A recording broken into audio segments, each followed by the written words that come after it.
자, 열왕기상 함께 보겠습니다. 열왕기는 그냥 영어 킹스죠. 왕들의 이야기입니다. 왕들의 이야기인데요.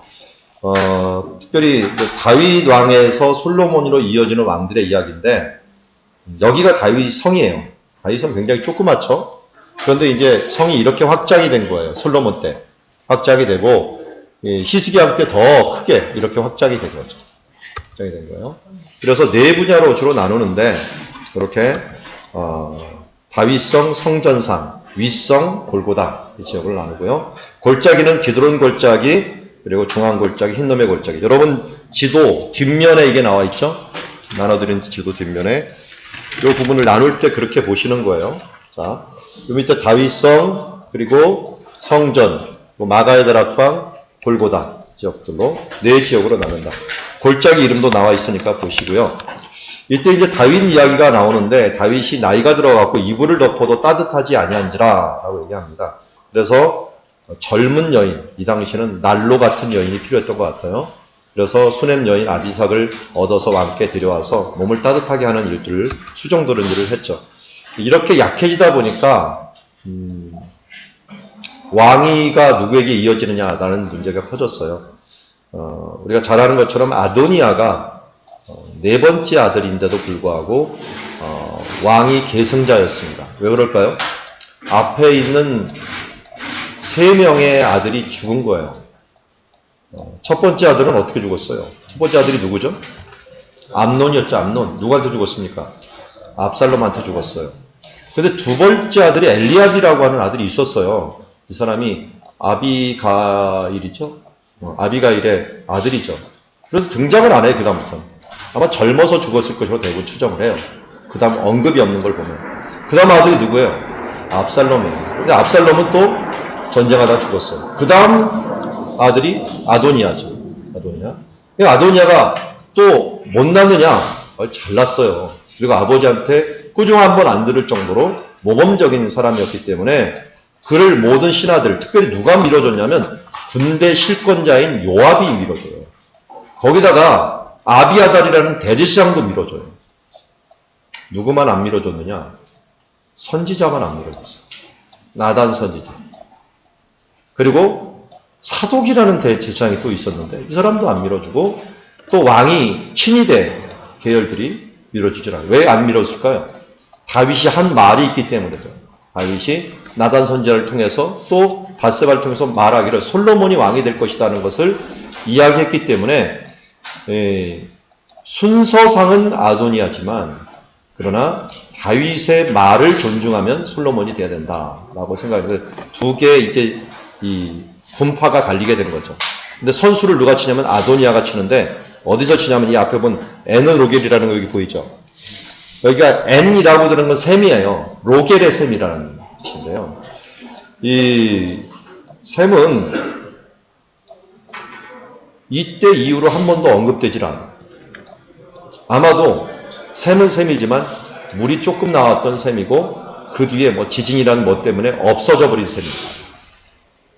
유일하게 이제 기온산만 물이 제대로 나오는 셈이었는데 여기서 여기까지는요. 이게 집을 딱 가도 소리가 들리는 거리예요. 그래서 가까운 곳에서 잔치를 하면서 왕이 즉위식을 아도니아를 통해서 하려고 했는데 이것이 나단이 듣고 나단이 밧세바를 얘기하고 밧세바가 다윗한테 얘기해서 다윗이 빨리 조치를 취하는 것이 기온셈으로 가라고 합니다. 기온셈에 가갖고 여기에서 솔로몬을 데리고 있지 않고 이 나단과 분하와 용사들이 솔로몬을 데리고서 어디로 갔느냐? 거기서 기온으로 가갖고 거기서 다윗이 말하는 대로 기름을 붓게 되는 것을 보입니다. 근데 여기 보면 노새를 태우고 가고 근데 다윗의 노새를 태우고 간 것도 있지만 노새를 타고 또 궁전으로 왔겠죠.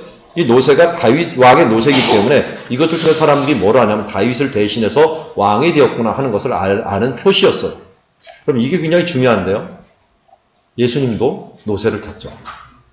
그게 솔로몬하고 굉장히 비슷한 방향에서 탑니다. 동쪽에서 서쪽의 궁전, 성막이 있는 쪽으로 가고요. 예수님도 성전이 있는 쪽으로 가게 됩니다. 그래서 예수님이 노새를 타는 장면과 솔로몬이 왕이 되는 장면과 서로 겹쳐서 생각해요. 이게 왕이 즉위식이에요. 즉위식. 어쨌든 기온에 가서 특별히 기름 부음 받은 이유가 있겠죠. 기온에 가서 기름 부을 때 원래 기름 부음 받은 사람이 3명의 직분자죠. 누구누구는 아시죠? 왕, 그리고 제사장, 선지자죠. 대표적인 사람이 맨 처음 기름 부은 사람이 누구예요? 아론. 또 이 왕이 두 번째로 있는 다윗 이야기, 사울 왕 이야기가 나오고요. 그 다음에 선지자로 기름 부음 받은 사람을 나온 게 누구예요? 엘리사. 엘리사는 엘리야 보고 엘리사 보고 기름 부으라 그러잖아요. 그런 거 보면은 이 3명의 사람들을 통해서 우리는 3명의 직분자는 기름 부음 받았다. 이들을 총칭해서 뭐라 그러면 메시아라고 부르고요. 헬라어로는 그리스도라고 부르는 거죠. 그래서 예수님을 얘기할 때 예수님께서 길이요 진리요 생명이라고 당신이 스스로 얘기했는데 이 길을 역할을 해주는 사람이 제사장이에요. 하나님께 길을 터주는 사람이죠. 진리 역할을 해주는 사람이 선지자가 성경을 적잖아요. 하나님의 말씀을 받아고 적는 역할을 했고요. 또 생명권을 보장해주는 건 왕이에요. 왕. 잘 보면 사법, 입법, 통칙, 행정권이에요. 이게 삼권 분립이 그래서 중요한데 예수님이 바로 이 삼권을 부여잡은 분이라는 거예요. 우리의 인생에 있어서 온 세계에 있어서 이것을 분배받는 사람. 그래서 이 3명이 모여갖고 지금 왕이 즉위식을 하는 거예요. 나단 선지자하고 사독 그리고 지금 왕이 되려고 하는 솔로몬이 함께 모였는데 예수님은 그 통합적인 힘을 가지고 있는 분이라는 걸 알려주시는 거죠. 근데 그 사독은 갑자기 어디서 등장했을까요? 아비아달은 알겠는데 사독이 이게 굉장히 중요한 인물이잖아요.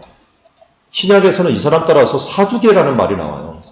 사두개파가 사독에서 나온 말이거든요. 그만큼 사독이 중요한 사람인데 등장을 안 하다가 언제 등장을 하냐면 북쪽과 남쪽이 합쳤을 때 등장을 해요.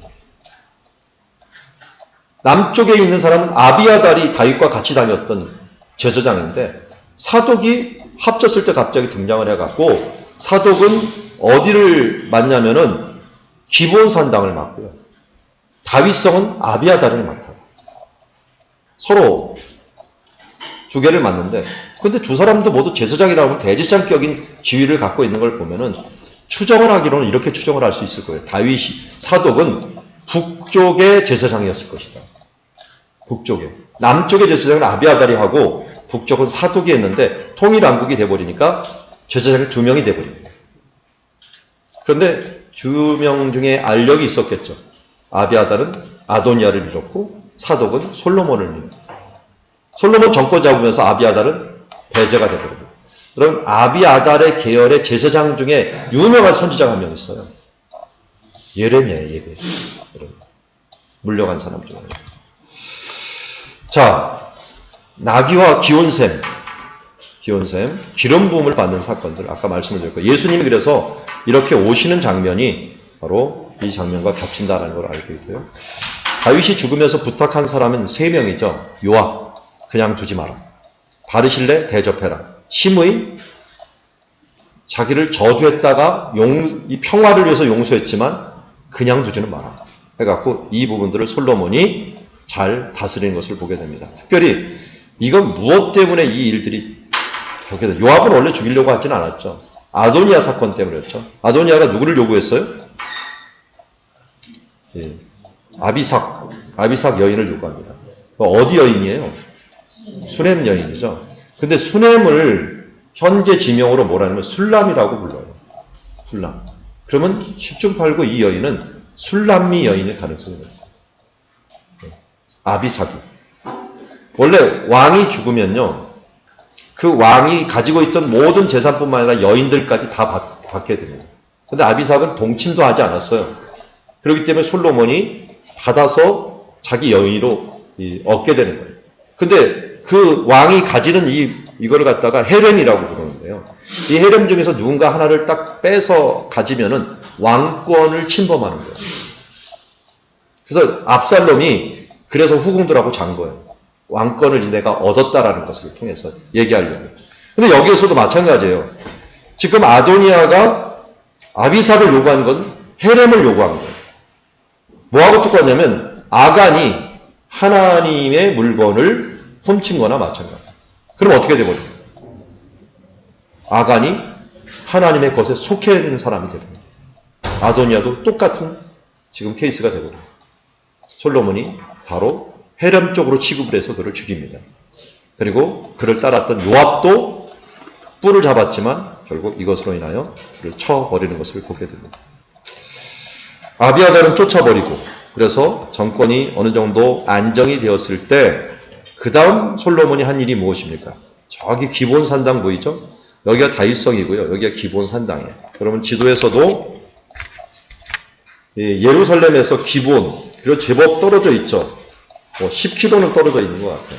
10km는 떨어져 있는데 이곳에 제 산당이 크다라고 하고 솔로몬이 제단을 1000번제를 거기서 드렸다. 그리고 거기에 모세가 만든 큰 제단이 있다라고 하는데 왜 이곳에 가서 예배를 드렸느냐? 큰 제단이라고 하는 이 힌트를 적으면 돼요. 다윗성은 조그만 도시입니다. 그러니까 산당이 제대로 없었고 이 모세가 만들었던 산당이 바로 기본에 있다 보니까 제사는 그곳에 드리는 거예요. 여기는 성소 성막만 있는 거고요. 전체 성막은 기본 산당이에요. 이곳에 가서 예배를 드린 거예요. 자, 기본 산당인데 어디냐? 기본 도시 안에 있지는 않았을 거예요. 산당이라는 것은 그 도시가 있는 곳에서 가장 높은 장소. 그래서 이 가장 높은 장소가 지금 나비사무엘이라고 부르는 이곳이라고 추정을 하는데 여기서 산당이 있었을 것이라고 봅니다. 여기서 기도합니다. 1000번제는 분명히 1000개의 예물을 가지고 드리는 것이었지. 1000번 왔다 갔다는 못해요.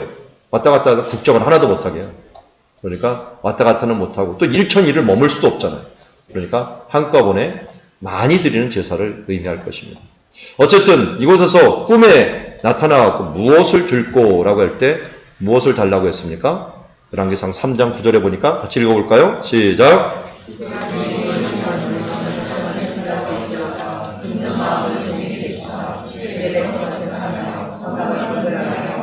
예. 자, 우리는 그냥 지혜 달라고 얘기하잖아요. 지혜가 아니라 열왕기하고 이 역기하고 틀려요. 지혜와 지식을 달라고 하는 걸로 요약을 했는데 지혜는 뭐냐? 잘 듣는 거예요. 두 사람한테 잘 들어야 돼. 이 목회자는요. 어떨 때는 불쌍해요. 하나님 음성 듣느라고 바쁘지. 성도들 음성 듣느라고 바쁘지. 중간에 껴갖고 하나님 말씀대로 하면은 왜 우리 소리는 안 듣습니까? 라고 하고 성도들 소리 듣자면 하나님께서 너 왜 내 뜻대로 안 하냐 하고 중간에 껴갖고 맨날 이 안타까운 사이에 낀 자가 돼 있어요. 이 중보자라는 게 그런 면에서 쉽지가 않아요. 예수님도 이 땅에 와서 중보자가 되었지만 우리도 쉽지가 않은데 둘 소리를 잘 들어야 해요. 하나님의 음성도 들어야 되고요. 조금 있으면 창녀 2명이 오죠. 2명 소리도 잘 들어요. 그래서 하나님의 음성을 같이 들으면서 잘 그들의 마음을 들을 수 있는 하나님의 마음을 들을 수 있는 귀가 뭐가 더 중요해요. 그러면 어떻게 돼요? 선악을 분별하게 돼요. 그들의 마음을 중심을 보게 되면 선악을 분별하는. 선악가니까 뭐가 생각이 나요? 선악가가 생각나시죠? 그러면 왜 선악가가 문제였냐면 선악은 하나님이 판단해야 되는데 사람이 판단하면서부터 꼬인 거거든요. 그러면서 가장 큰 죄를 사사기 맨 끝날 때 뭐라 합니까? 자기 소견에 오른 대로 행하였더라. 이게 선악을 자기가 판단하기 시작하면서 문제가 생기는 거예요. 하나님이 문제의 근원은 바로 거기서 봅니다. 그래서 선악가를 두는 거예요. 선악은 내가 판단할 테니 내 기준 하에서 살라고 하는 사람들이 선악가를 따먹었다라는 것은 선악을 내가 이제 결정하겠다. 그건 뭡니까? 하나님같이 되겠다라고 하는 것에서 문제가 생긴 거죠. 그러니까 지금 솔로몬은 뭐 하는 거예요? 그것을 회복시키는 거예요. 하나님이 선악을 판단하시옵소서. 이것으로 돌아가는 게 뭡니까? 바로 지혜예요. 이게 지식이에요. 이상하게 사람의 뜻대로 하면은 잘 될 것 같은데 이상하게 꼬여요. 꼭. 하나님의 뜻 같으면 너무 어리석은 것 같고 손해볼 것 같은데 이상하게 열매가 좋아요. 이게 바로 하나님의 방법과 사람의 방법의 차이입니다. 정직할 것 같으면 손해가 보는 것 같은데 이상하게 정직해야지 나중에 열매가 좋아요. 창기 2명 이야기도 마찬가지죠. 그들의 마음을 본 거죠. 심리 상태를 보고 잘 들어준 거예요. 들으니까 그들의 마음이 보였고 그 마음대로 재판을 하게 된 거죠. 자, 이제 솔로몬이 처음에는 이런 지혜를 받았고 통치를 잘 했는데, 잘 하면서도 못하는 일이 발생을 해요. 그게 이렇게 구역을 나눠서 세금을 거두는 장소를 결정하는 데 있어서. 다윗은 세금을 지파별로 내는. 여러분, 지파별로 세금을 거두면 어떤 일이 벌어질까요? 첫 번째로 공정한 것처럼 보이지만 불공평한 게 있어요. 그래서 헤브론에서 유다 지파가 반란을 일으키기도 해요. 또 북쪽의 약한 지파들은 불만이 가득 차 있는 거예요. 에브라임 지파하고 우리하고 똑같이 세금을 매기면 어떻게 하냐. 똑같이 한 달을 공개하라고 그러는데 우리는 허리가 휘어질 지경이다. 조그만 지파는 그렇게 얘기하는 거예요. 그런데 큰 지파, 뭐 에브라임 지파나 므낫세 지파나 이런 데는 아무것도 아니야. 한 달 동안 해주는 것들에 대해서. 솔로몬이 보니까 이래서는 안 될 것 같아요. 재정대로 세금을 매겨야겠다.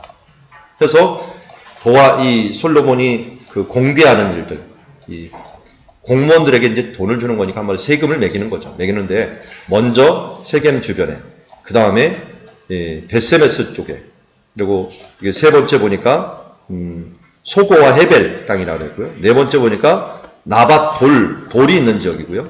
그 다음에 이스라엘 골짜기 있는 곳, 라뭇 마하나임, 그 다음에 갈릴리 있는 쪽, 그리고 가불 땅 있는 쪽, 그리고 또 이사갈 땅, 그리고 여기 있는 기브온 있는 베냐민 지파에 있는 쪽이고요.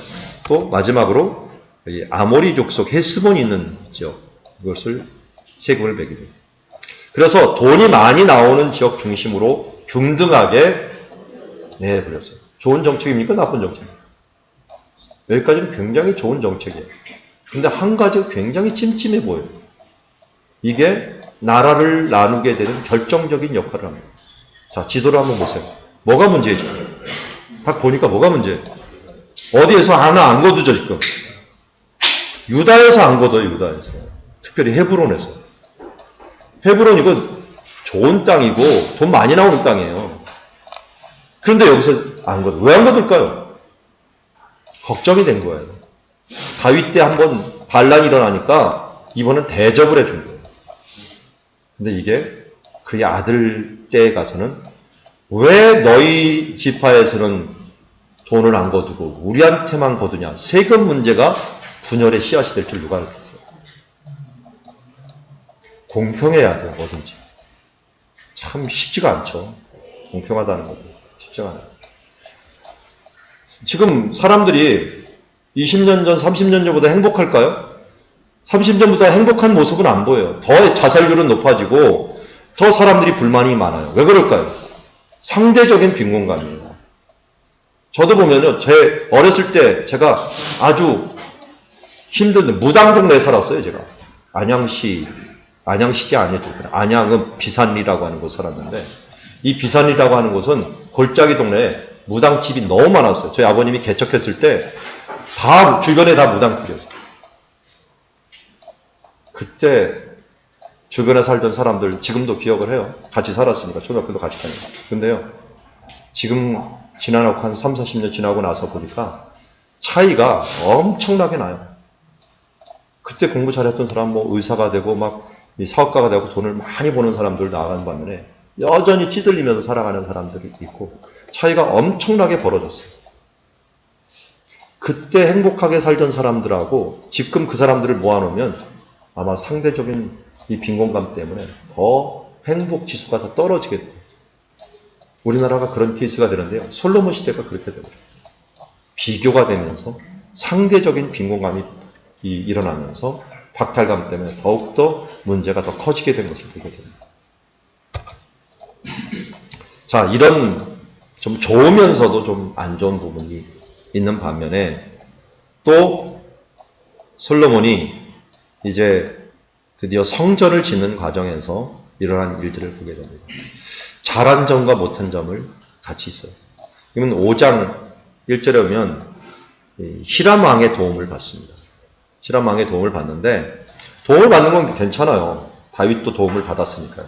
그런데 이들의 건축가들의 가졌던 인식이 성전에 오염을 시키는 결과로 가져오기도 해요. 자, 여기 솔로몬 성전이 있었던 곳인데요. 이 솔로몬 성전의 이 건축 구조하고 똑같은 곳이 지금 레바논과 시리아 국경이 있는 그곳에 아인다라라는 곳이 발견이 되는데요. 여기에 발굴된 신전이요. 성전하고 규격이 똑같아요. 모양도 똑같아요. 그러니까 이미 히람이 그 시리아에 있던 그 신전하고 예루살렘 있는 신전하고 구조를 똑같이 졌다는 거예요. 거기에 가미를 이것저것 하면서 이제 문제가 생기는 것을 보게 됩니다. 무슨 문제가 생기나 봤더니 이 애굽 땅에서 나온 지 480년에 지었다. 이 말 때문에 이제 출애굽 연도가 문제가 돼요. 자, 출애굽 연도 이것까지 이제 다룰 필요는 없을 것 같고 딱 다루면 문자적으로는 1446년에 나옵니다. 그런데 40년을 한 세대라고 생각하는 유대인의 방식대로 한다면 1200년대가 돼요. 그래서 고고학 발굴은 두 개가 싸웁니다. 보수적인 것은 1440, 15세기, 주전 15세기, 또 13세기 설로 나누는데 이스라엘 정부, 현대 정부가 정한 것은 13세기 설입니다. 보수적인 것보다는 실질적으로 고고학 발굴이 그때가 더 요동이 많았다라고 해서 그때를 정하고 있습니다. 어쨌든 지금 길이가 60규빗, 너비가 20규빗, 높이가 30규빗 한 걸 보면은 솔로몬 성전은 2배로 커졌어요. 2배로 커졌지만 물론 부속 건물까지 하면 훨씬 더 커졌는데 2배로 커졌지만 이 건축 구조는 이미 다윗이 계획을 했고 설계를 했다는 거예요. 이게 히르벳 케이아파라는 거 지난번 얘기 드렸죠. 거기서 발굴된 모양을 보면서 다윗이 꾸준히 설계까지 다 끝내놨어요. 솔로몬은 뭐만 하면 조립만 한 거예요. 물건까지 다 준비를 해놨으니까요. 그래서 솔로몬이 이것을 완성했는데 이런 규빗들이 이제 크면서 나가는데 솔로몬이 만든 것 중에서 이제 영향받는 것이 뭐냐면 보아스와 야긴 이것도 아까 말했던 아인다라는 것이 똑같은 기둥이 발견입니다. 보아스와. 다만 거기에는 뭐가 있었냐면 요 앞에 신전 앞에 큰 신의 발자국이 있어요. 이건 예루살렘 성에는 없어요. 신의 발자국 2개를 딱 만들어놨는데 그건 없어요. 그런데 또 영향을 받은 건 이거예요. 이게 아주 심각한 결과를 나중에 가져옵니다. 이걸 뭐라고 그러냐면 높바다라고 부릅니다. 바다인데 물이 많아 있는 저수조인데 물이 많으니까 바다라고 불렀죠. 노수로 만든 바다.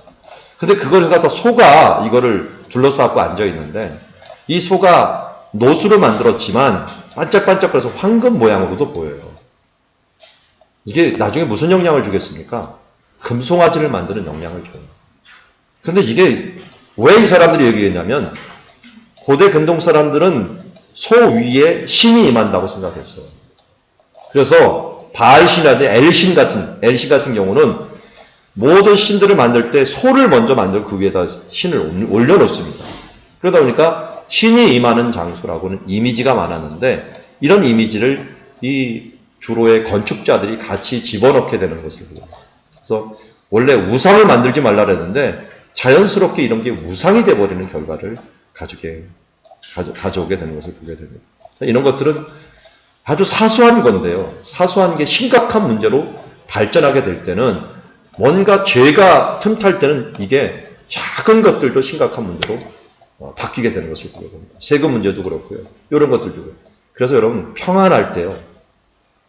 진짜 작은 씨앗이라도 쓴뿌리가 있는지를 뽑아내야 돼요. 제가 우리 교회 요새 잔디밭이 막 자라고 있는데 잔디밭에 왜 이렇게 잡초들은 잘 자라는지 모르겠어요. 어디서 날라오는데 잡초들이 하는데 맨날 뽑아줘요. 안 뽑아주면 어떻게 될까요? 조금 있으면 잡초보다 더 커보죠. 우리의 삶도 마찬가지예요. 이 잡초들과 같은 이 쓴뿌리는요.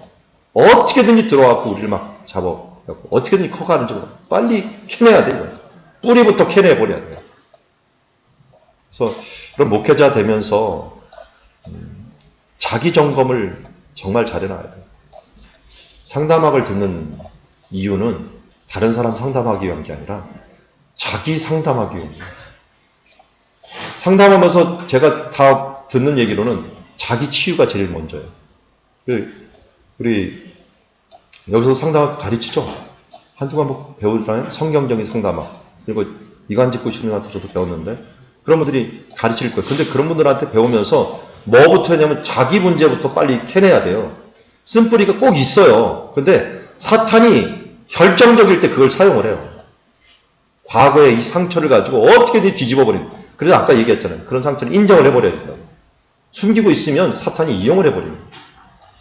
그래서 하나님 앞에, 사람들 앞에 나 이렇게 부족한 사람입니다. 뭐 드러낼 필요는 없어요. 그런데 뭐 그렇지만 문제가 생길 때마다 그 부분들을 우리가 정직하게 얘기하죠. 그럼 뭐가 되면 그게 간증이 돼버려요. 간증이 돼요. 아니 목회자가 잠잘 때 음란한 꿈 꾼다는 거 이게 좀 민망하더라고요. 그런데요, 그걸 극복하고 나니까 제가 간증이 되더라고요. 예수의 이름으로 선포하면서 이 일들을 꿈에서도 선포하면서 이겨버리니까 간증이 되더라고요. 인정을 해버리는 거예요. 나는 연약해서 부족한 사람입니다. 하나님 도움 없이 내가 살 수 없습니다라는 걸 인정하고 죄에 대한 걸 인정하고서 어떻게 그냥 놔두면 안 되죠. 나사렛 예수의 이름으로 그것을 선포하면서 지워버려야 돼요. 뽑아버려야 된다. 그렇지 않으면 틈타요. 성전에 이 솔로몬의 일생을 보면요. 얼마나 많은 쓴뿌리들이 있는지. 아까도 말했지만 지금도 또 생겼어요. 그리고 다윗성에 이제 언약궤를 올려갖고 거기서 하나님께 사하시며 기도를 합니다. 그러면서 솔로몬이 그 뒤에 계속 나오는 것은 이 금을 얼마나 많이 주는지, 이 금 때문에 무슨 일이 벌어지냐면 이 가불 땅을 가불해줘버려요. 이름도 잘 줬어요. 가불을 해버려요. 아니 자기 금을 가지고 오고 성전하느라고 왜 땅을 팔아버려요. 이 땅은 무슨 땅이야? 하나님의 선물이거든요. 그 조상들이 하나님의 선물로 받은 땅인데 절대로 저 땅은 팔지 못하게 돼 있어요. 그런데 이것을 두루왕 히람한테 줘버립니다.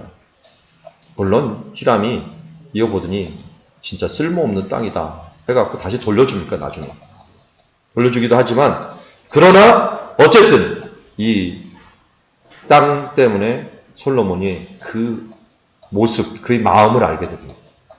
하나님 주신 것들을 소중히 여기지 아니하고 자기 금 채우느라고. 그래서 솔로몬, 오늘 새벽에도 좀 큐티가 이 내용이었는데요. 솔로몬의 이 실수 중에 나오는 단어가 있어요.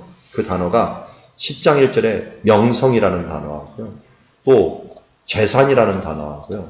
또 하나가 이 여인이라고 하는 단어가 나와요.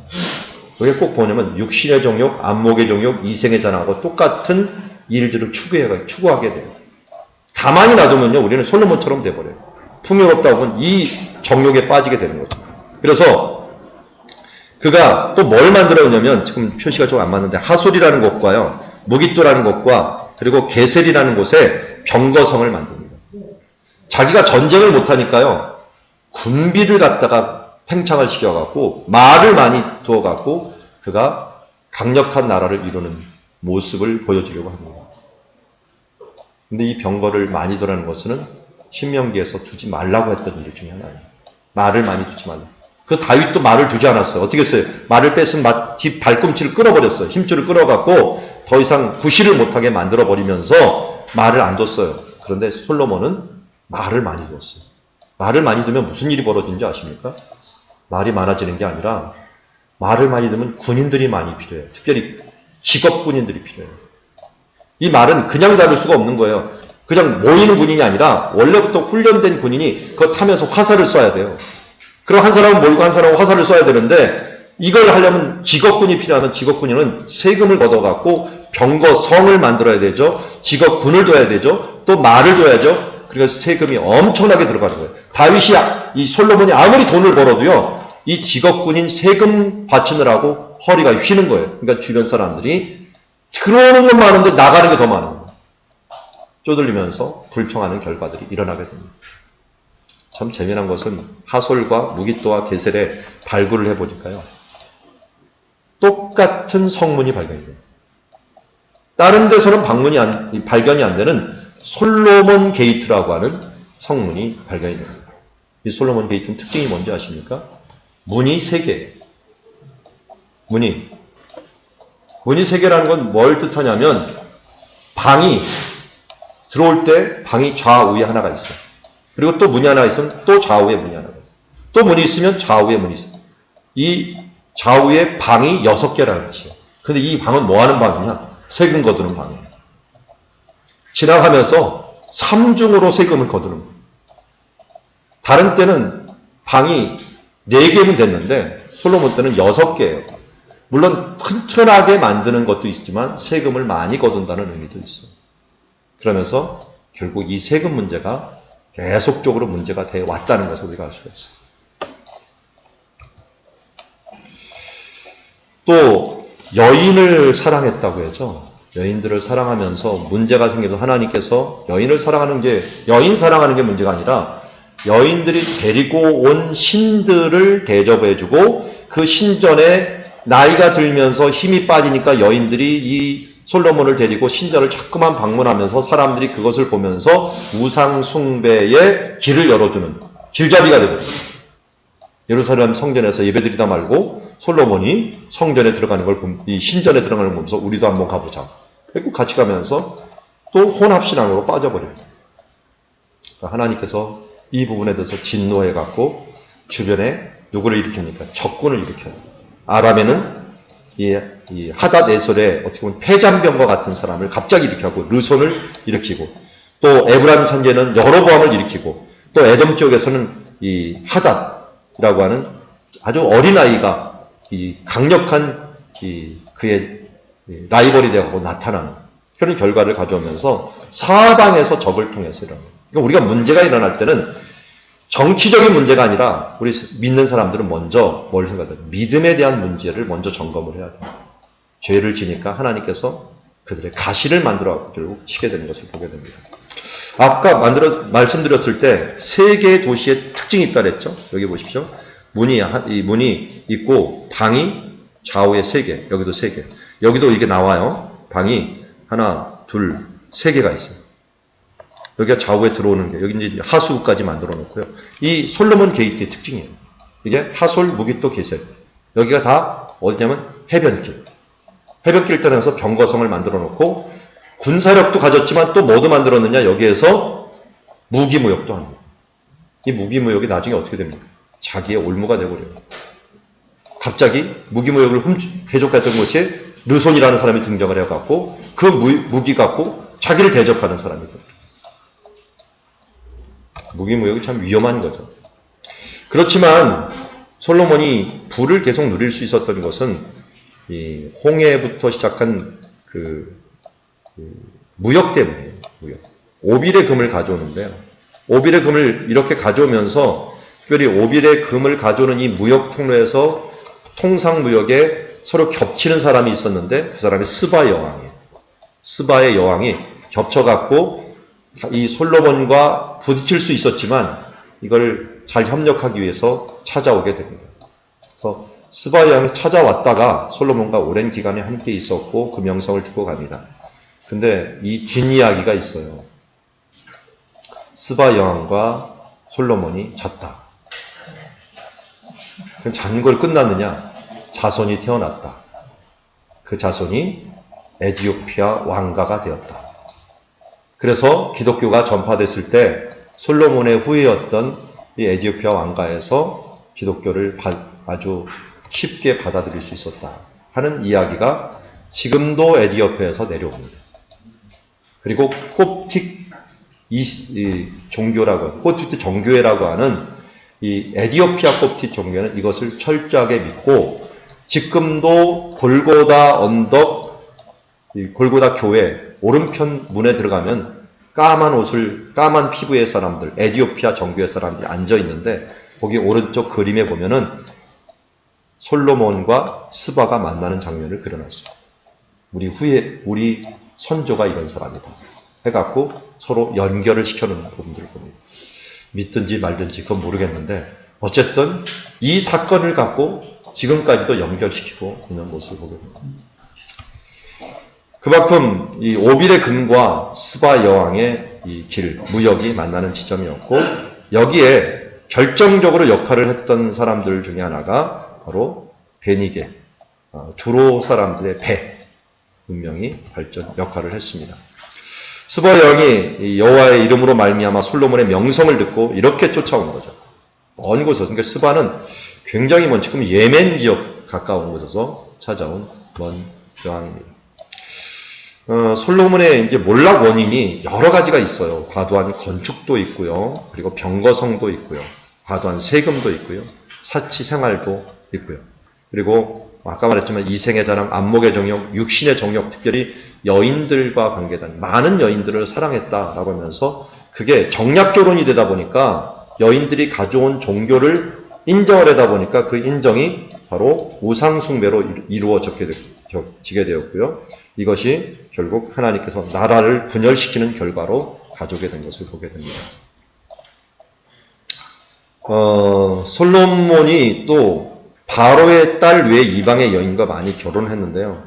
참 이 사람의 계획이 얼마나 헛된가 하는 것을 알려주는 게 바로의 딸과 결혼을 해갖고 애굽이라고 하는 든든한 어찌 보면 배경을 얻기를 원했어요.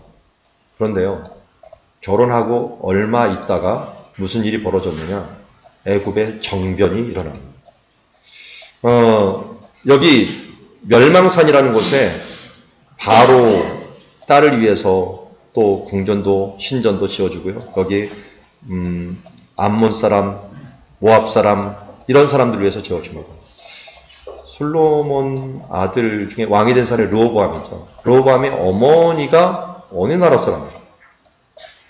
암몬 사람이에요. 암몬 여인이에요. 그런 걸 보면은 이 암몬과 얼마나 친밀한 관계가 가졌느냐. 이 몰록이라는 신들, 이런 신들도 밀곰이라는 신들 다 암몬 신이거든요. 이런 신전을 위해서 앞에다 딱 만들어 놓은 거예요. 그러니까 보세요. 우리 이스라엘 사람들은 앞이 무조건 동쪽인데 앞에 눈을 딱 뜨고 해가 뜨는데 신전이 번쩍번쩍 빛나는 거예요. 그러니까 사람들이 그쪽을 바라볼 수밖에 없는 거죠. 하나님의 성전을 바라보는 게 아니라 우상 신전을 바라보게 만들어놨던 근원이 바로 이런 사람인데, 여기 이스라엘 그 솔로몬의 문제가 뭐였냐면 여기 21왕조의 사하문이라는 사람하고 정략 결혼을 했어요. 근데 문제는 그가 다스리는 그 기간 동안에 22왕조가 들어서요. 왕조가 바뀌어버린 거예요. 그 왕조가 시삭이에요. 시삭. 그러니까 여로보암이 도망갈 때 애굽으로 도망가요. 만약 21왕조가 있는 이때 도망갔으면 잡아줬겠죠. 여로보암을. 그래서 하닥 같은 사람도 잡아줬겠죠. 그런데 22왕조가 그를 보호해주고 일부러 키워준 거예요.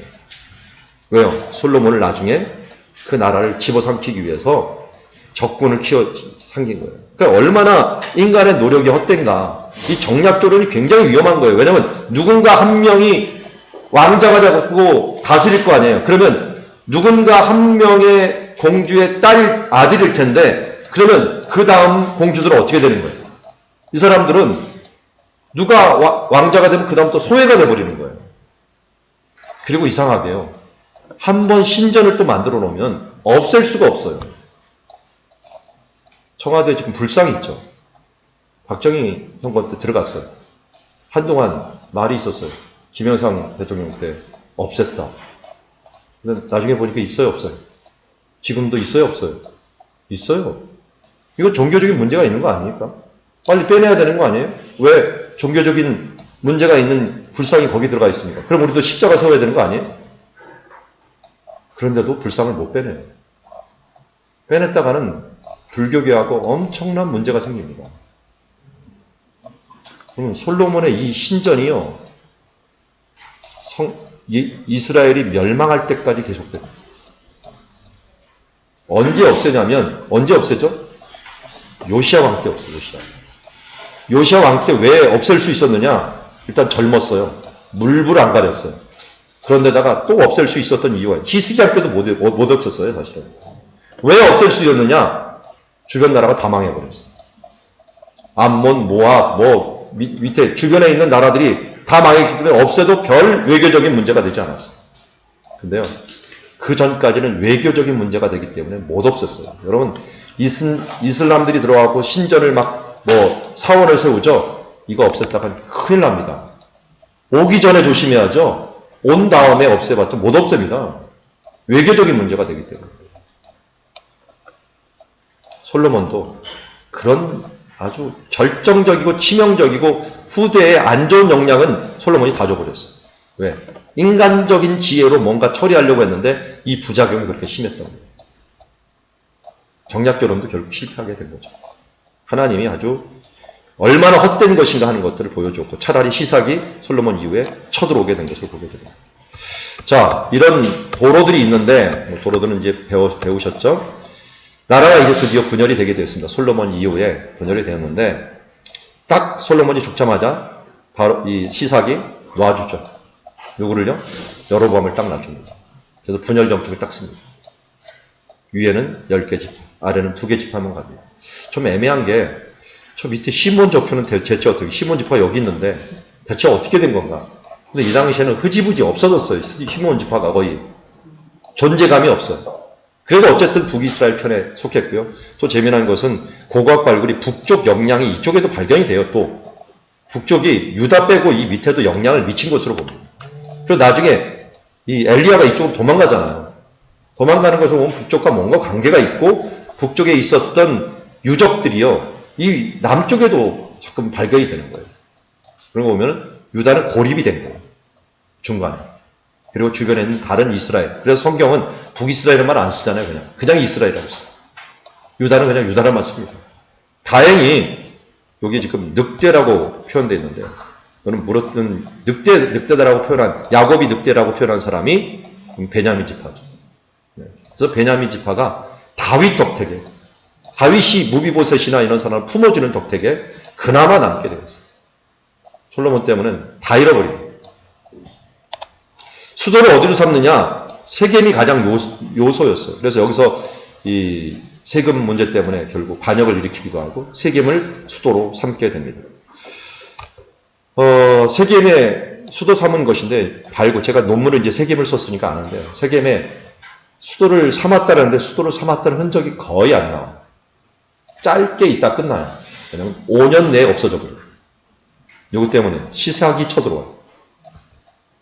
그리고 또 수도를 하나 더 만들어요. 분우회를 만들어요. 마하나임이 아니라 분우회를 만들어요. 왜 분우회를 만드느냐? 동쪽의 실권을 아직 잡지 못했던 것 같아요. 그래서 서쪽과 동쪽에 수도를 2개 들면서 통치권을 더 강화하려고 했던 모습을 보게 됩니다. 그리고 여로보암이 했던 것 중에 대단한 것 중에 하나가 금송아지죠. 이 금송아지를 뭐라고 부르냐면 여로보암의 죄라고 부릅니다. 이 죄가 북이스라엘의 가장 큰 죄가 되죠.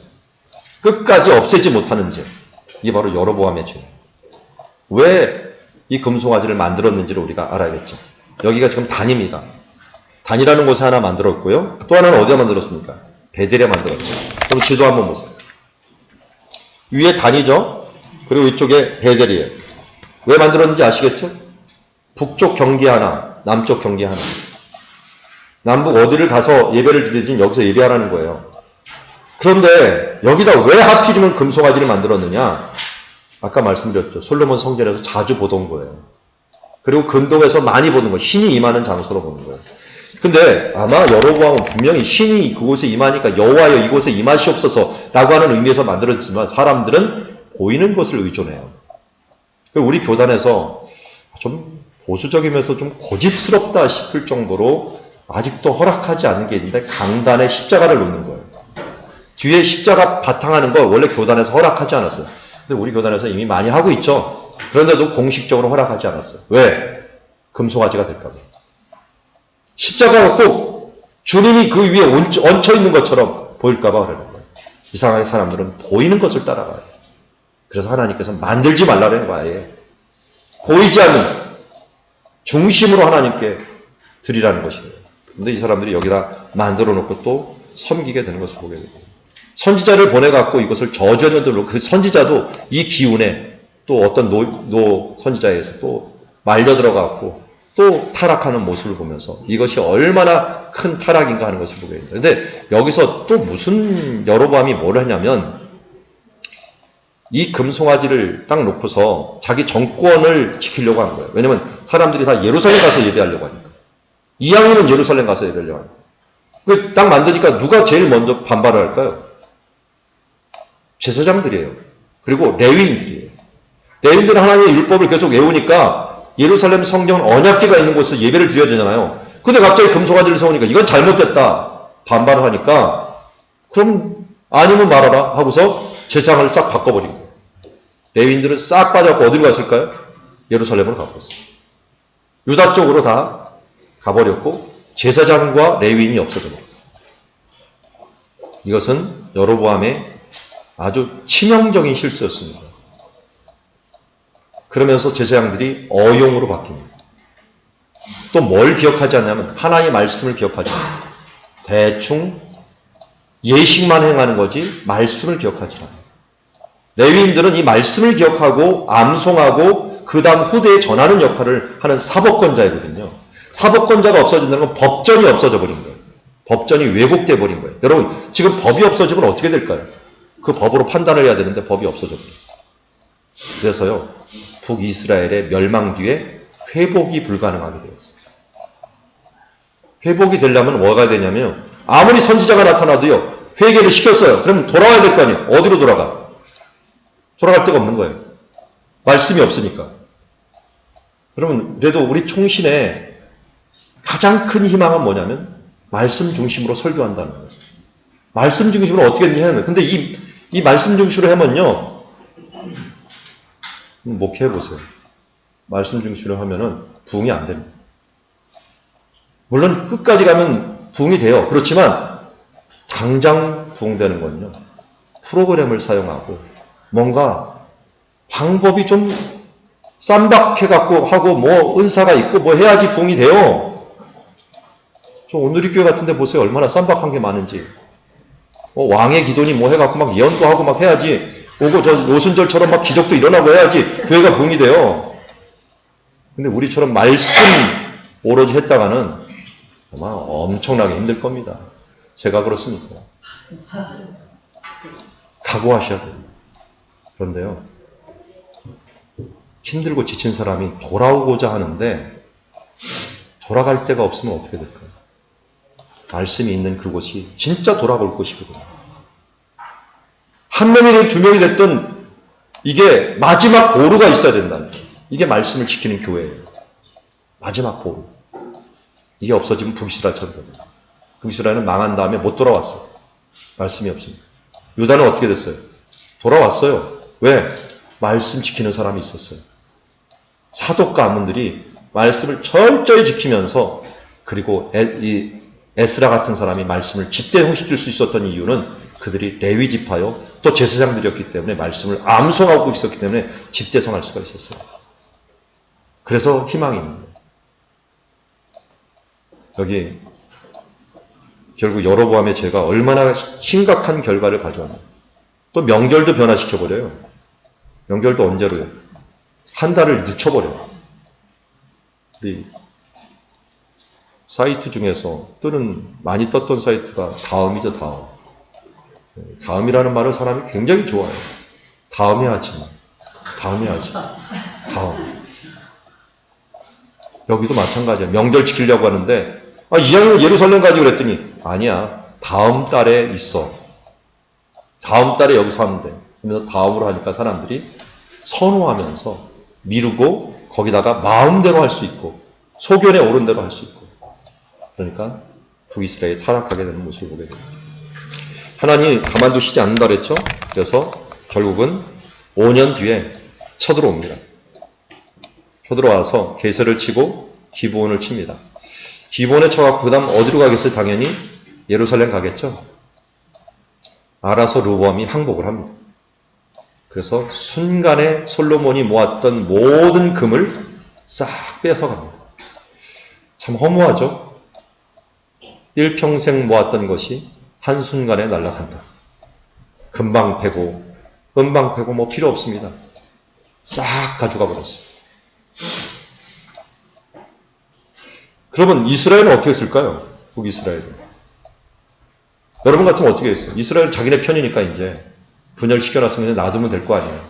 성경에서 그래서 놔뒀다고 하는 것처럼 침묵해요. 근데 발굴을 했는데요.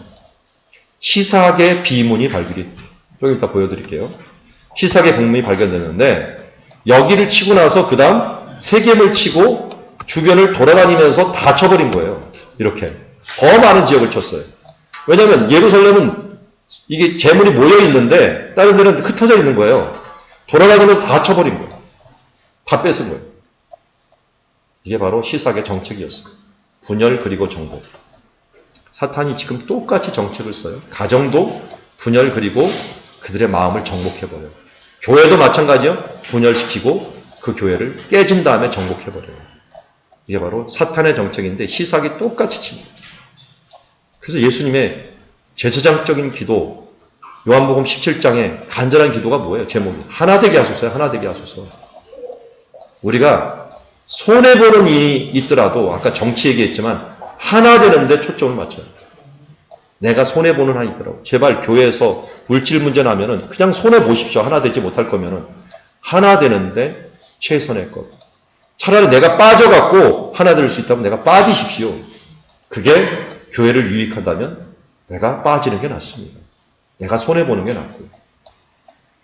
바로 이 전쟁을 보면서 느끼게 됩니다. 시삭이 거기만 친 게 아니에요. 이렇게 치고 나서요. 어디까지 쳤냐면 이 남쪽에 있는 무역들 행하는 곳 있죠.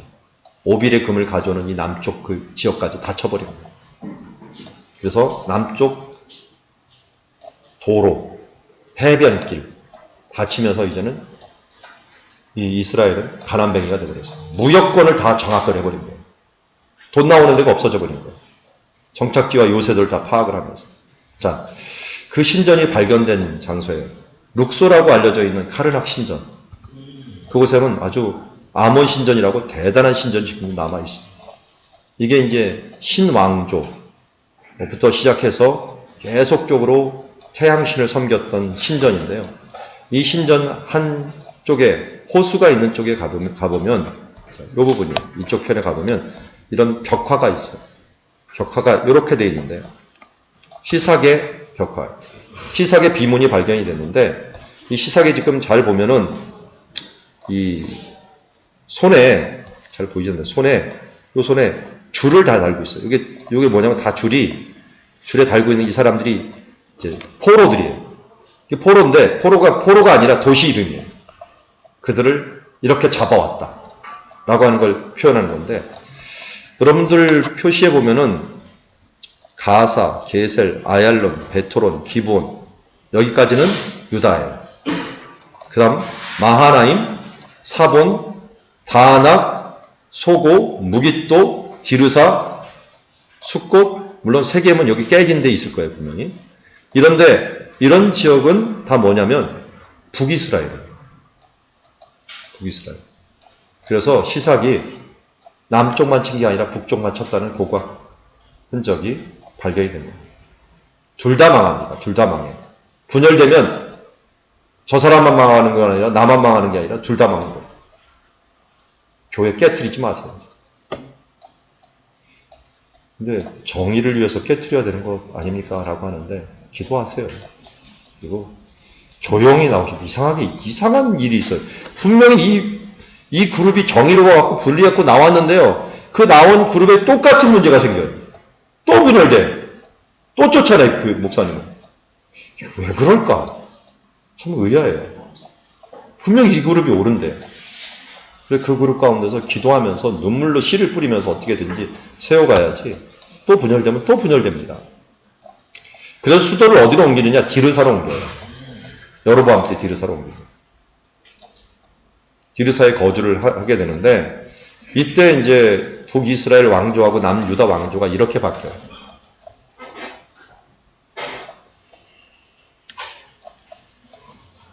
북이스라엘 왕조 특징은 뭡니까?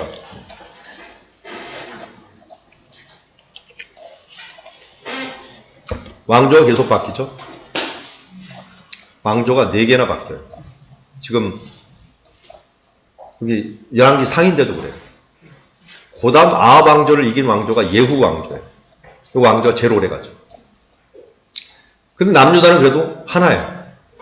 다윗 왕조 하나로 되고 있어요. 자, 연대를 비교하면 이렇게 됩니다. 여로보암하고 르호보암하고 싸웠지만 여로보암이 더 오래 살았어요. 그래서 르호보암의 아들 아비야하고 싸웁니다. 제일 오래된 왕은 아사죠. 아사가 오랫동안 바하사하고도 싸우는데 나중에 오므리하고는 안 싸워요. 왜냐하면 바하사하고 싸우다가 국경이 정해져 버렸어요. 국전 전쟁이 있었던 거예요. 그때 나타났던 선지자들이 좌우에 또 있게 됩니다. 자, 국경전쟁을 한번 볼게요. 나라가 분열되어 있으면 국경을 정해야 될 거 아니에요. 우리나라도 정해지 못하고 비무장지대를 만들어놨죠. 옛날에는 38선이 있었고 지금은 휴전선이 있는데 지금 비무장지대가 있는데 이게 시간이 지나도 국경이 잘 정해지지 않으니까 남북전쟁이 계속되는 거예요. 맨 처음에 예루살렘에서 사실은 르호보암이 쳐들어가려고 했는데 선지자가 쳐들어가지 말라 그랬어요. 중지를 했어요.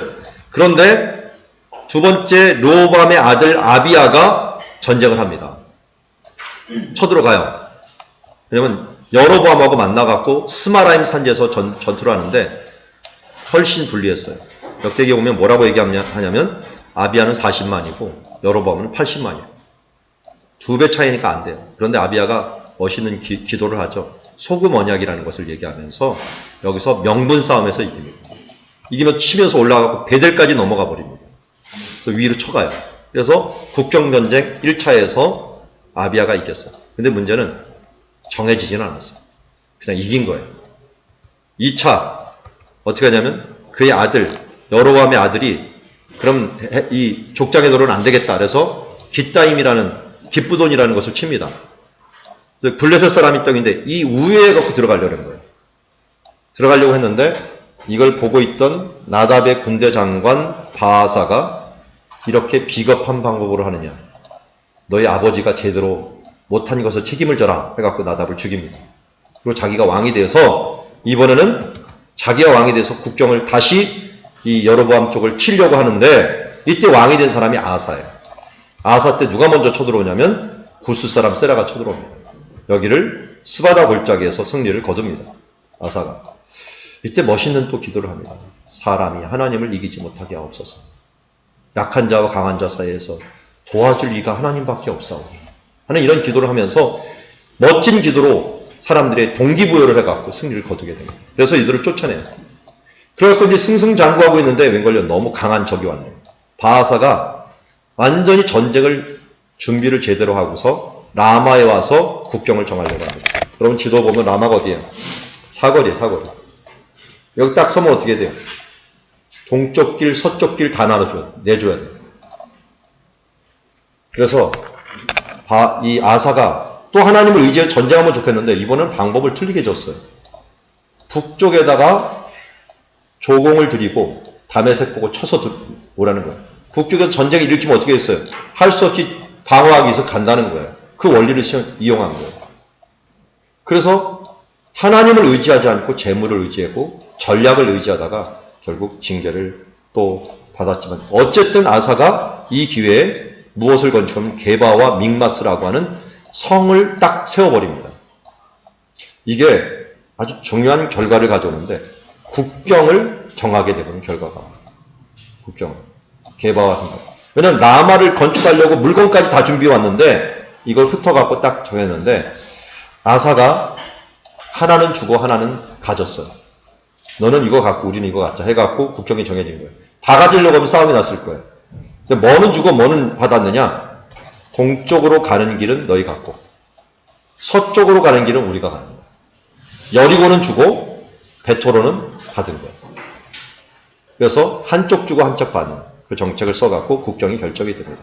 그래서 우리가 이 전쟁에서 아비야와 여로보암 전쟁이 스마라임 산지에서 있었고요. 깃부돈으로 치려고 했지만 실패했고 아사왕이 어떻게 보면은 그의 어머니인데 사실은 할머니예요. 할머니가 아까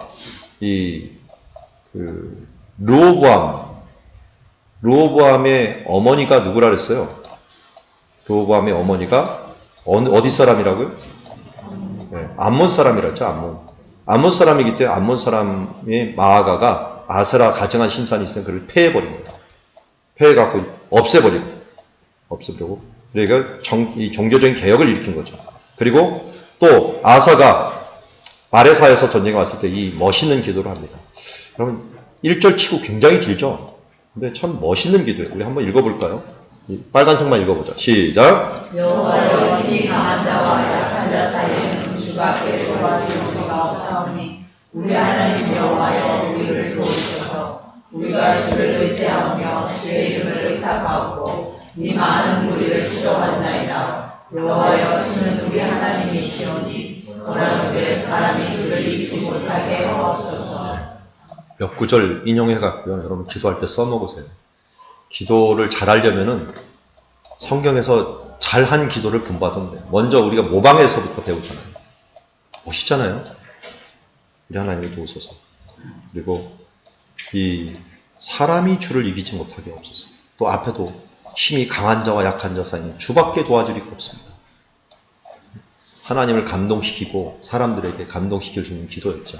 그리고 이 기도를 통해서 승리를 거두게 됩니다. 바사가 왔을 때는 문제가 틀렸어요. 바사가 왔을 때는 여기를 치니까 나중에 사람들을 멀리 보내갖고 베나단한테 도움을 청했고 청하는 바람에 믹마스와 게발을 건축하게 되었죠. 베나단이 쳐들어왔는데요. 결국은 우리나라 신라 시대하고 비슷해요. 나당 연합군이 고구려를 칠 때 당나라를 끌어들이면서 북쪽을 땅을 잃어버린 거죠. 여기도 마찬가지예요. 아벨 빌마가 쪽으로 이렇게 쳐들어온 거예요. 아사의 요청에 의해서 쳐들어보니까 납달리 땅을 다 아람 쪽에서 내준 거예요. 그런 좀 아사 왕이 아주 결정적인 실수를 집안 싸움에 외부 사람 끌어들이면 안 되죠.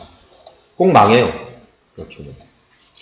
북이스라엘은 세겜이 첫 번째 수도였다가 디르사가 두 번째 수도.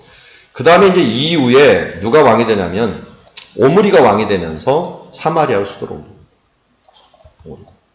자, 오므리가 했던 정책 중에 하나는요. 국경이 아사 왕이 정했어요. 그래서 이제 그만 싸우자.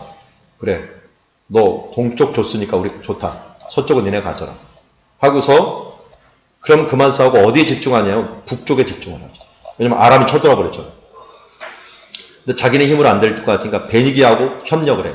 또 베니게 무슨 협력은 이세벨을 자기 아들의 왕비로 오게 되는데 이때 이세벨이 오면서 그냥 오느냐? 문화, 종교, 경제, 정치. 이 베니게는 무역 때문에 엄청난 부를 갖고 있었어요. 그래서 같이 들어와 갖고 이스라엘을 오염시키게 됩니다. 거기서 갈멜산 전투도 일어나게 되는 거고요. 자, 디르사에서 이제 아까 말씀드렸듯이 시므리가 바하사 집안, 바하사가 또 실패했잖아요. 그러니까 바하사 집안을 없앱니다. 그러니까 북쪽에는 카리스마를 잘 보여줘야 되는 거예요.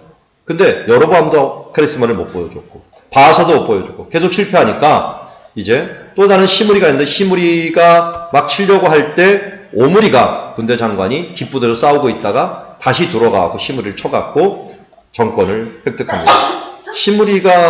오므리가 할 때 또 뭐 전쟁이 또 있었죠. 그렇지만 오므리가 이때 정권을 잡으면서 했던 정책 중에 하나가 사마리아를 수도로 삼는 일이에요. 왜냐하면 북쪽과 남쪽의 전쟁이 끝났으니까 빨리 해변길로 나가서 적극적인 전투를 쓰자 해갖고 사마리아를 썼다라고 하는 것은 적극적인 전투를 썼다는 거예요. 정책을 썼다는 거예요. 그러면서 두로를 끌어들이면서 연합작전을 쓴 거예요. 대신에 여기도 정략 결혼을 하죠. 그래서 바알과 아세라를 받아들이게 됩니다.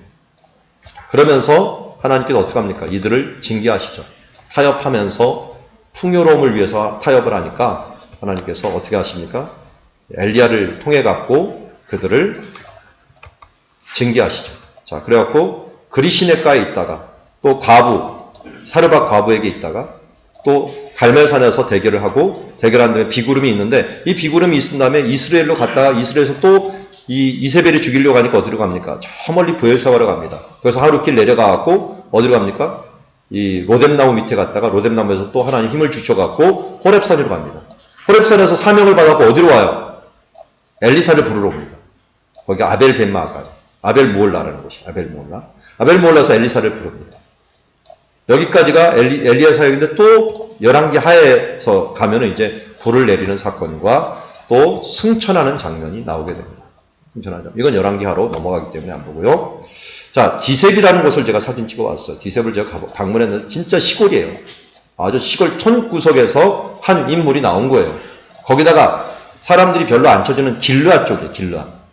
동쪽 요단강 동편 사람이에요. 거기서 나와갖고 갑자기 예언을 하는데 이 예언이 임한 거예요. 임해갖고 가뭄이 되니까 어디 가서 먹는 그리시네가라고 했는데요. 그 그리시네가가 어딘지는 모르는데 펠라라고 하는 이게 이제 펠라라는 곳이거든요. 펠라 옆에 넷가가 있는데 이곳에서 머물렀다고 보고 있습니다. 그래서 여러분 여기 지도에 보면은 헬라라고 있죠? 헬라가 주후 70년 예루살렘이 멸망하고 있어요. 기독교인들이 산으로 올라가라 그랬고, 여기 이 산으로 올라갔어요, 이 산. 여기서 피신했던 장소 중에 하나예요. 여기가 그리시네가로 추정을 합니다. 여기 있다가, 여기도 물이 마르니까 사르밧으로 간 거예요. 바닷가 근처로. 그래서 사르밧 과부에게 공개를 받고, 또 여기서 음식을 얻고, 그 아들도 살리는 이런 기적이 일어났죠. 그리고 갈매산에 가갖고, 여기서 대결을 하는 장면이 보여집니다. 특별히 또 여기서 멋있는 기도 나오죠. 여러분들 이 기도를 본받아서 기도를 하면 좋겠죠. 근데 이 물이 문제예요. 물하고 돌인데 응답을 해주니까 위에 있는 재물도 타고 돌도 타고 물도 탔어요. 물이 어디서 나왔을까요? 물론 이 근처에 물이 다른 데보다 좀 많아요. 갈멜산이. 하지만 제일 중요한 물은 아마 가져왔던 물일 거예요. 사람들이 다 바친 가장 중요한 물을 갖다가 하나님께 드렸을 가능성도 있다 하는 것을 보게 됩니다. 그래서 하나님께서 원하시는 기도를 드리면요, 재물만 태우는 게 아니라 이 바닥까지도 다 응답해 주시는 것을 보게 됩니다. 그리고 선지자를 죽입니다. 선지자를 죽일 때 갈멜산에서 죽이지 않고 어디서 죽이냐면 기손 시내로 내려가요. 기손 시내가 여기예요. 그러면 여기 한 500m 되는 데서 여기까지 내려가서 죽일까요? 물론 거기 하나님의 제단이기 때문에 피를 더럽히려고 하지 않는 것도 있지만 이 길이 있어요. 이 길이 무슨 길이냐면 이 두로와 이스라엘을 연결하는 길이에요. 여기서 딱 잡아버리면 어떻게 될까요? 바알 선지자 그만 들어오라는 거예요. 여호와의 땅이다 하는 이것인데, 이때 이제 아주 중요한 변화가 하나가 생기는데요. 무슨 변화가 생기냐면 사람의 이름들이 변해요. 그전까지는 무비바알, 이스바알, 바알이라는 이름이 이름에 많이 들어갔는데 풍요로움의 상징이었습니다. 왜냐하면 그 땅에서 농사 짓고 살려면 바알신을 섬겨야 된다고 생각했어요. 여호와는 뭐라고 생각했을까요? 만군의 여호와로만 생각했어요. 군대의 여호와. 전쟁이 일어나면 여호와를 맨날 찾아요. 그런데 농사 질 때는 바알신을 섬겨야 된다고 생각했어요. 그런데 웬걸요? 비를 내려주셔요. 이런 걸 보면서 하나님이 농사까지도 관장하시는구나 하면서 마인드가 바뀌면서 여호와라는 이름을 이름에 집어넣기 시작합니다. 여호와라는 이름을 집어넣으면 이름이 어떻게 변할까요? 끝에 야자가 됩니다. 아하시야. 또 앞에가 여자가 되기도 합니다. 여호람. 요자가 되기도 합니다. 요람. 이런 식으로 이름이 앞뒤에 집어넣는 것인데 아합의 아들들 이름이 다 이렇게 변해요. 여호람, 아하시야, 히스기야. 이런 이름이 들어가면 야자, 요자, 여호자 들어가면 다 여호와의 약자예요. 예자 들어가도 그래요. 예후. 예자 들어가도 이 여호와예요. 근데 요드죠. 앞에 요드가 들어가느냐, 끝에 해가 들어가느냐에 따라서 발음이 틀려지는 것을 보게 됩니다. 그만큼 이때의 의식 변화는 대단했어요. 그래서 예수님 시대 때도 변화산에 왜 엘리야가 나타났냐면 전환기에 있어요. 의식이 확 변할 때요. 여호와의 종교로. 엘리야는 7번이나 기도했죠, 이때. 비구름이 오는 것을 보면서 피합니다. 왜냐하면 서쪽에서 비가 오는 것을 의미하기 때문에. 그래서 달려갑니다. 이쪽을 이스라엘 골짜기를 달려가는데 대부분 축지법을 썼는지 마차보다 더 빨리 갑니다. 축지법을 쓴 건 아니고요. 마차가 비가 오면 잘 못 달립니다. 사람이 더 빨라요. 대신에 지구력 싸움. 엘리야는 마라톤 선수였던 것 같아요. 지치지 않고 이 앞에까지 막 달려갑니다. 달려갔는데 참 이게 대단하죠. 그렇게 맹기를 떨치던 선지자가 갑자기 어떻게 됩니까? 형편을 보고 일어나 자기 생명을 위해 도망한다. 이게 인간이에요. 불을 떨어뜨렸던 선지자가 이세벨이 좀 죽인다고 하니까 갑자기 다운이 돼가고 도망갑니다. 그래갖고 이렇게 가갖고 그에서봐서 또 하룻길을 또 도망을 가요. 한 20km 정도를 도망합니다. 여기 로뎀나무 밑에서 가서 머뭅니다. 로뎀나무가 이렇게 생겼어요. 우리나라 쌀이나무 크기예요. 그리고 잎사귀는 향나무 같아요. 여기서 머물게 됩니다. 이렇게 지금 머리 많이 는 걸로 했지만 원래 엘리야는 머리가 없는 걸로 나와요. 대머리로 이야기 나옵니다. 근데 이 뜨거운 곳에 선지자들은 이거 뭐 안 뒤집어 썼어요. 일부러 혼자는 얼굴을 드러내요. 얼마나 뜨겁겠어요, 대머리가. 근데 있을 곳이 없으니까 머리를 식히려고 들어가는 것이 바로 이러한 로뎀나무 밑으로 들어갑니다. 꿩이 도망갈 데가 없으면 어떻게 하면 수풀에 머리를 콱 쳐박습니다. 꼬리는 그냥 남아있고. 그거 똑같은 거예요, 지금. 그러면서 뭐라고 합니까? 여호와여 넉넉하오니 지금 내 생명을 거두시옵소서. 나는 내 조상보다 낫지 못합니다. 하면서 죽여달라는 거죠. 그러면 엘리야도 이렇게 침체기가 있어요. 우리라고 침체기가 없겠습니까? 그럴 때는 어떻게 할까요? 하나님이 하시는 방법 보세요. 음식물에 먹고 마시고 또 잠을 잡니다. 여기서. 잠을 자요. 그래서 여러분들 침체될 때는 다른 거 하지 마세요. 그냥 잘 먹고 잘 자고 또 그냥 잠을 자면은 하나님이 좀 회복하게 만듭니다. 너무 진액을 빼갖고 힘들 때가 있어요. 그럴 때는 조용한 곳에 가고 잘 먹고 잘 자는 게 로뎀 나무 밑에서 자는 거예요. 그리고 어디로 인도하는 함을 받는 호렙으로 갑니다. 일어나 먹으라. 호렙에 이르렀는데 이렇게 먹을 걸 주고 호렙에 이르러갖고 어떻게 합니까? 이 장소에 이르러갖고 거기서 뭘 회복을 시키죠? 그의 사명을 회복시킵니다. 세 명을 세우라고 합니다. 그래서 여기에 40주야를 가갖고 여기서 세미한 음성 가운데서 하나님을 만나고 그 가운데서 어찌하여 여기 있느냐 하고서 내가 이 열심이 있지만 그 열심 가운데 하면서 아람 왕과 이스라엘 왕과 선지자를 세우라는 거예요. 그러면서 이스라엘 가운데 7,000명이나 무릎 꿇지 않은 사람을 줄 것이다 해갖고 엘리사를. 근데 첫 번째 아람 엘리사인데 이스라엘 말은 히아즘의 성격이 있죠. 숨이 싼가 봐. 그래서 끝에부터 합니다. 엘리사부터 세우는데 엘리사를 세울 때 그가 부자라는 것이 여기에 나옵니다. 갑자기 이게 나오죠.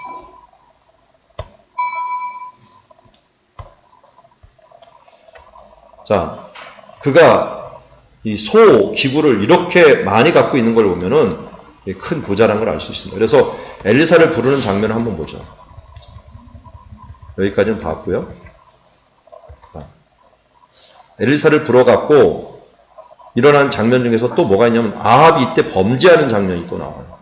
나봇의 포도원, 또 아합이 전쟁하는 장면. 그런 장면 제 시간 관계상 다 볼 수가 없는데 간단하게 얘기를 합니다. 아합이 베나닷 왕하고 전쟁을 하는데 이 사마리아가 포위가 됩니다. 포위가 돼요. 그런데 하나님의 사자가 뭐라고 합니까? 가서 싸우라고 했더니 청년들을 가지고 싸워서 전쟁을 해서 이겨요. 두 번째 전투가 있습니다. 아벡 전투가 있는데 이번엔 적은 전투로 또 가서 싸우라는데 이깁니다. 그런데 베나닷을 거의 포로 잡을 지경인데 어떻게 했어요? 놔줍니다. 놔줘갖고 화근이 되는 장면을 보게 됩니다. 이게 이제 아벡인데 지금 엔게부라고 하는 키부츠가 있는데 그곳에서 전쟁을 하게 돼요. 갈릴리 이 전투가 처음이자 마지막으로 나온 것이 바로 여기 전투예요. 갈릴리 바다 근처에서 전투를 합니다. 그리고 아합이 이 전투를 통해서 뭘 보장을 받냐면 길르한 나못을 갖다가 주기로 허락을 받아요. 근데 안 주는 거예요, 이게. 해방이 되고는 이제 풀어주니까 안 주는 거예요. 그래서 할 수 없이 전쟁이 일어납니다. 그 전쟁 전에 나봇의 포도원 사건이 일어나죠. 나봇이 이스라엘이라는 그 병거성이 있었는데 여기서 머무는 동안 좋은 포도원을 봤는데 이거 탐이 난 거예요. 근데 조상 것을 주지 못하고 파는 법칙이 없으니까 어떻게 했어요? 이세벨이 이것을 꿰어갖고 나봇을 죽이고 나서 죽입니다. 이제 무고한 피를 흘리는 결과가 되는 거죠. 그래서 하나님께서 그것 때문에 뭐라고 하니까 어떻게 했습니까? 아합이 이때 겸비를 합니다. 회개를 해요. 악인이 회개도 하나님이 용서해 주죠. 그래서 내 대에는 안 하겠다. 다음 때로 가겠다. 하고 나서 이 베나닷이 약속했던 나뭇 길르앗을 안 주니까 전쟁을 하는데 이 여호사밧까지 같이 합세를 해가고 전쟁을 한 거예요. 결국 이 전쟁 가운데 아합이 죽게 되죠. 그러면서 열왕기상이 끝나가는 장면을 보게 됩니다. 이 길르앗 나못은 그만큼 해변길과 왕의 대로를 이어주는 중요한 도로였기 때문에 여기를 차지하려고 했지만 또 나중에 예후도 여기를 차지하려다가 또 혁명이 나는 것을 보게 됩니다. 그렇지만 길르앗 나못에서 결국 죽임을 당하였고 아합왕의 끝이 나면서 열왕기가 끝이 납니다. 아합왕은 경제적인 부흥을 이뤘어요. 정치적으로 안정됐고요. 평화를 좋아했고요. 긍휼하는 마음이 있었고요. 겸비하까지 했어요. 그렇지만 현대인하고 굉장히 비슷해요. 타협적이었고요. 이 아내가 범죄하면 스스로 팔려갔어요. 거기다. 우상숭배하고 탐욕을 버리지 못했고 책임을 전가하는 그런 버릇이 있었습니다. 여기서 딱 하나를 말하면서 이제 마무리를 해야 될 것 같습니다. 엘리야 때 안타까운 일이 하나가 있었는데 분명히 엘리야가 바알 선자는 죽였죠. 근데 누구 선자는 안 죽였어요, 지금? 아세라 선자를 안 죽였어요. 왜 안 죽였을까요? 그런데요, 엘리야 시대 때 이런 글이 발견이 되었습니다. 그림하고 그림. 지금 저기 오른쪽에 있는 게 아세라 신이에요. 왼쪽에 있는 사람이 사람 2명인데요. 남자와 여자가 서 있어요. 누가 여자고 누가 남자인지 아시겠죠? 가슴 보세요. 가슴에 동그라미 그려놓은 것은 여자예요. 유방에 있는 것이니까. 여자, 남자. 이렇게 있고 아세라 여신한테 지금 가려고 하는 거예요. 그런데 그 위에 뭐가 글이 써 있어요. 이 글을 해석해 보니까 이렇게 써 있어요. 나는 사마리아의 여호와와 그의 아세라 이름으로 당신을 축복합니다. 뭐가 굉장히 찜찜하죠? 이게 기복신앙이에요. 기복신앙은 천지신명 때문에 대신에 여호와 하나님을 집어넣고 또 그 천사들에 예수를 집어넣는 거예요. 이들은 틀을 변하지 않았어요. 바알과 아세라가 있는데 바알이 졌으니까 너 빠지고 여호와 집어넣어. 여전히 자기 틀에서 신앙생활하는 사람들이 있어요. 틀을 바꿔야 되는데 안 바꿨어요. 엘리야 때 아세라 선지자를 죽이지 못하면서 예후까지도 아세라 선지자를 못 죽여요.